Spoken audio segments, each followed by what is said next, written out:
세계적인 재벌인 로스차일드 가문은 자신들만의 은행을 운영하고 있는데요. 이 은행의 특징은 외부 고객들을 유치하려는 노력을 하지 않는다는 것입니다. 이 은행은 외부의 자금이 아닌 로스차일드가의 자산만을 운용하는데 막대한 자금력을 토대로 국제 채권 시장에 투자를 실행하거나 될성부른 기업의 투자자로 나서 증시에 상장한 후 엑시트를 하기도 하죠. 이러한 형태의 은행을 바로 패밀리 오피스라고 합니다. 로스차일드 이후 수많은 서구의 재벌 가문에서 패밀리 오피스를 설립했는데요. 록펠러 가문, 철강왕 카네기 가문 등 수많은 재벌들이 가문의 은행을 설립했습니다. 카네기가의 패밀리 오피스는 수십 년간 가문의 자산만을 운용하다가 1975년 이후로는 문호를 개방하여 전직 대통령 및 재무장관 등을 포함 2,400여 명에 이르는 고객들을 관리하는 멀티 패밀리 오피스를 운영하고 있습니다. 미국과 유럽에 비해 우리나라의 패밀리 오피스는 아직 걸음마 단계이지만 사업에 성공한 후 지분을 매각해 큰돈을 만지게 된 부호들이 많아지면서 각종 투자업에 진출하는 케이스가 많이 알려지고 있습니다. 최소 1,000억대 이상의 현금을 거머쥐고 투자업에 진출한 이들을 살펴보면 선대로부터 재산을 물려받은 부호가 아닌 자수성가한 케이스가 많은데요. 오늘은 한국형 패밀리 오피스의 대표주자라 할 수 있는 인물들에 대해 소개하겠습니다.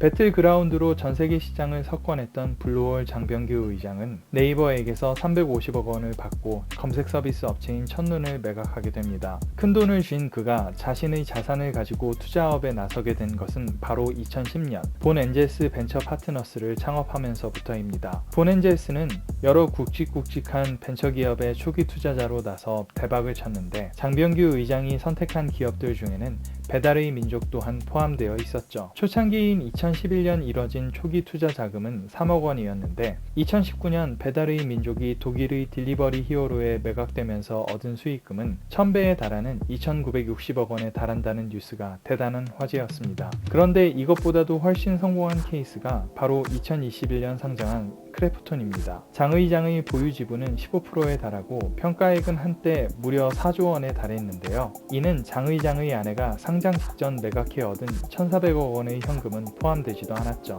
엄밀히 말해 본엔젤스는 패밀리 오피스의 범주에 넣기는 어려운 회사입니다만 현재 벤처 관련 투자 펀드 중에서 세 손가락 안에 꼽는 회사이면서도 풍부한 자금력과 함께 벤처업계에 투신해온 장병규 의장의 인사이트로 인해 앞으로도 다양한 엑시트로 대박을 거둘 것으로 예상됩니다. 한국형 패밀리 오피스의 1세대 주자를 이야기할 때 항상 거론되는 인물이죠. 에이티넘 인베스트먼트의 이민주 회장 또한 투자업에서 이름을 날리고 있습니다. 이민주 회장은 제가 별도로 영상을 만들기도 했던 슈퍼리치이기도 한데요. 그가 만든 봉제 인형이 미국에서 데이트를 치게 되면서 돈을 벌게 된 이후 계속해서 다양한 분야에 진출하며 큰 돈을 번 입지전적인 인물이기도 합니다. 90년대 초 신용금고와 창투사를 인수했다가 IMF 전 성공리에 매각한 그는 종잣돈으로 헐값이었던 지역 유선 방송사를 인수해 규모를 키우게 됩니다. 작은 단위로 쪼개져 있던 방송사를 통합해 만든 CNM은 수년 뒤 1조 5천억 원을 받고 호주계 투자사 맥쿼리 펀드에 매각되어 화제가 되었죠. 당시 역삼동 ING타워, 서소문 금호생명 빌딩 등 부동산 투자도 활발했지만 이후 셰일가스 투자로 수천억 원의 손실을 보는 등 명성에 타격을 입기도 했습니다. 그러나 오늘날 이민주 회장의 투자들은 재평가를 받고 있는데요. 코인 거래소인 업비트의 모회사 두나무를 비롯 왓챠, 식빵 등 전망이 좋은 스타트업들에 다양한 투자를 해 큰 성공을 하게 되었습니다. 특히 에이티넘의 두나무 지분은 6.4%에 이르고 있어 3, 4년 뒤 증시 상장 시점에는 어느 정도의 가치를 인정받을지 기대됩니다.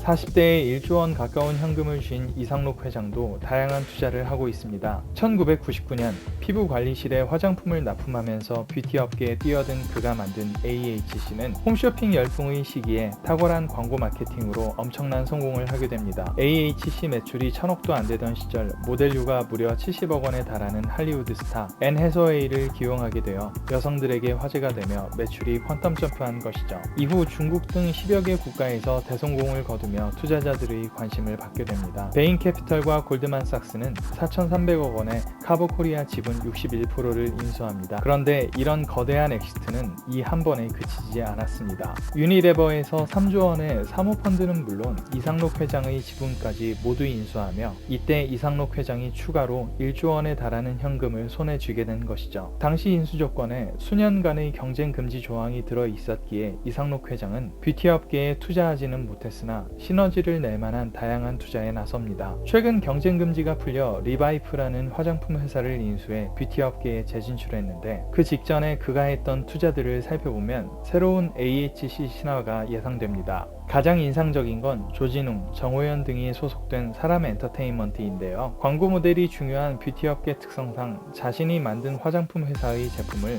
자신이 지분을 가진 엔터 회사의 배우들을 통해 광고하게 된다는 것이죠. 앞으로 리바이프와 사람 엔터테인먼트의 협업도 지켜볼 만할 것 같습니다. 이상록 회장 또한 이전의 영상으로 다룬 적이 있으니 더 자세한 내용을 보시려면 위 링크를 클릭해주세요.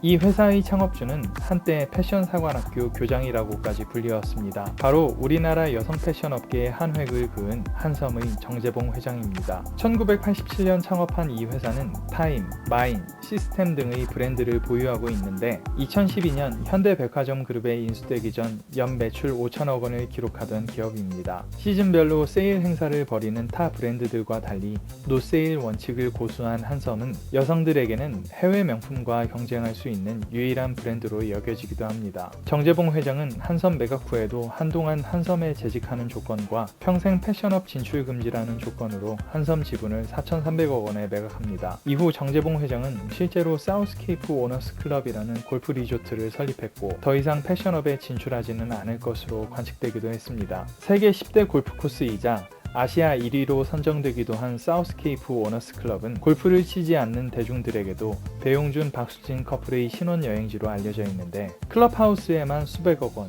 총 공사비 4천억 원을 투자한 것으로 알려져 있죠. 최근 패션 업계에 정 회장이 골프 의류에 진출한다는 소문이 파다했습니다. 실제로 도산대로에 매종 사우스케이프라는 쇼룸 겸 레스토랑을 오픈하며 현대백화점 그룹과의 경쟁금지 조항이 해결된 것인지에 대해 업계의 관심을 샀죠. 2020년 현대백화점 그룹은 사우스케이프의 팝업 스토어를 열어주었는데 막 런칭한 신생 브랜드가 탑5에 드는 매출 성적을 기록하여 화제가 되었습니다. 국내 최고의 퍼블릭 골프장으로 자리매김한 사우스케이프 오너스 클럽의 이름값과 한섬으로 보여줬던 정재봉 회장의 실력이 만나 사우스케이프라는 골프 의류 브랜드가 소비자들의 마음에 성공적으로 안착하게 된 것이라 할 수 있죠. 사우스케이프의 오프라인 매장은 도산공원의 매종 사우스케이프 하나뿐임에도 2021년 한 해 매출이 100억 원을 넘어서며 골프 의류 브랜드 톱3에 들었다고 하는데요. 80이 넘은 정 회장의 마지막 도전이 어떤 결실을 맺을지 귀추가 주목됩니다. 지금까지 알아본 패밀리 오피스 4인방에 대한 이야기 어떠셨나요?